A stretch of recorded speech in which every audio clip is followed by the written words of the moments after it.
Digital marketing for hotels has a reputation problem, and honestly, a lot of it is deserved. I've talked to enough hotel owners to know that whenever I bring up Google Ads or SEO or email automation, there's a specific kind of look that comes across, and it's not necessarily dismissal exactly. It's more of a like, yeah, we've tried that and it didn't really do much. And look, I get it because in a lot of cases, it genuinely didn't do much. Not necessarily because digital marketing doesn't work for hotels, but I think it's because the way most hotels approach it, it almost guarantees it won't. By the end of this episode, you'll understand exactly why that happens, the three-phase sequence that fixes it, and what it actually looks like when a 28-room boutique hotel uses this to cut OTA dependency from 65% to 42% in 8 months. My name is Daniel Laurean, and I'm a growth consultant at Resaco, a hotel marketing agency focuses on direct booking across the EMEA region. Let's get into it. So here's the pattern I keep seeing. A hotel owner decides they want to reduce OTA dependency. They've done the commission math. They can see what Booking.com is actually taking, and they want to fix it. So they do what actually feels logical. They'll run some Google ads, maybe post more on Instagram, maybe talk to an SEO agency. A few months will pass, results are underwhelming, and the conclusion they draw is that digital marketing just doesn't work for their property. But that conclusion is almost never right. What is actually happening is they started at step 3 before completing step 1 and 2. And I'll explain why. It's sort of like deciding to fill a swimming pool without first checking if there's a leak in the pool. You can keep adding water, but until you fix the hole, you'll just watch money drain away. And the thing is, I think a lot of hotels have a leak. They just don't know exactly where it is. The 90-day blueprint is really just a structured way of finding and fixing the leak before you can actually turn on the tap. And that's what I want to focus on. This is going to break down into 3 phases. And I want to be honest about something before I walk them through. The phases themselves are not complicated. What makes them work is actually doing them in order. The first phase runs through the first 30 days, and it's all about understanding what you're actually working with. The first thing you need to do, obviously, is you need to calculate your real OTA cost. And I mean the real number. And I've talked about this in previous videos. I'm not talking about a rough number somewhere in your head, but the actual euro amount by platform, up to genius discounts and preferred partner fees and promotional pricing, all factored in. A lot of the owners who do this will find that number is actually meaningfully higher than they actually expected. And the reason why that number matters is because it's also your argument for every euro you're about to invest into fixing this.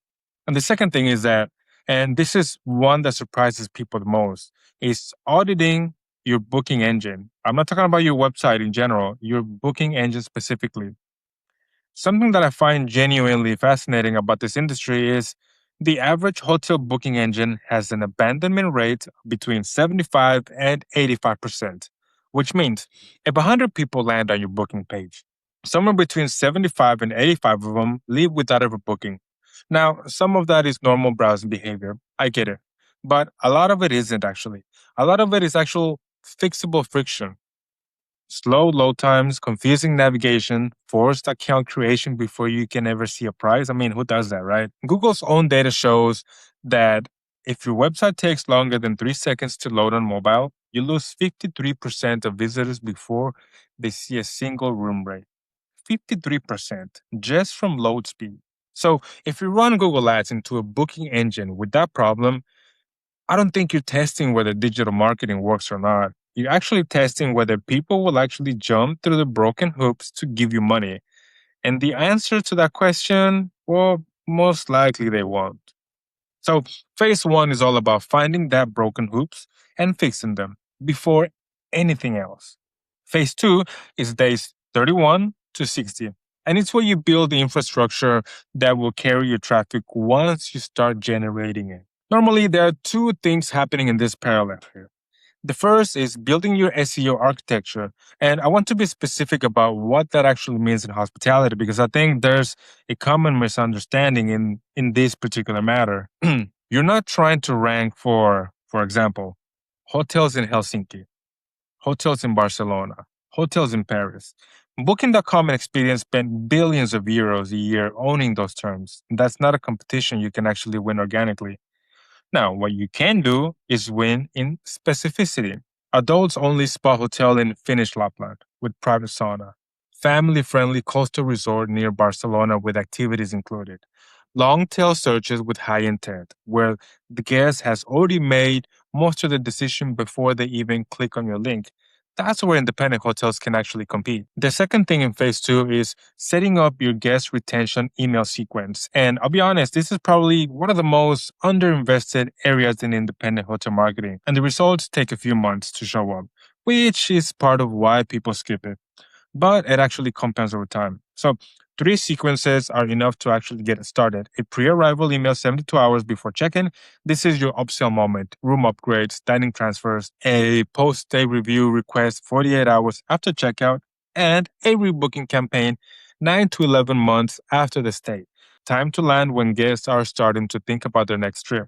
Once these are running, they work in the background continuously. Zero ad spend, just a relationship you're able to maintain. Phase three is day 60 to 90. This is where you turn on the traffic, and the reason it comes last is that by now you have somewhere worth sending people to. So it's three channels in this order. Google Hotel Ads first. When someone searches your hotel name on Google, a panel appears showing rates from Booking.com, Expedia. If you're running this, your direct website. If you're not in that panel, OTAs capture the guest. You pay 18% commission for someone who has specifically looked for your hotel. So running Google Hotel Ads at 10% cost of sale to capture that booking direct is one of the clearest wins available to an independent hotel right now. The other one is brand protection search at second.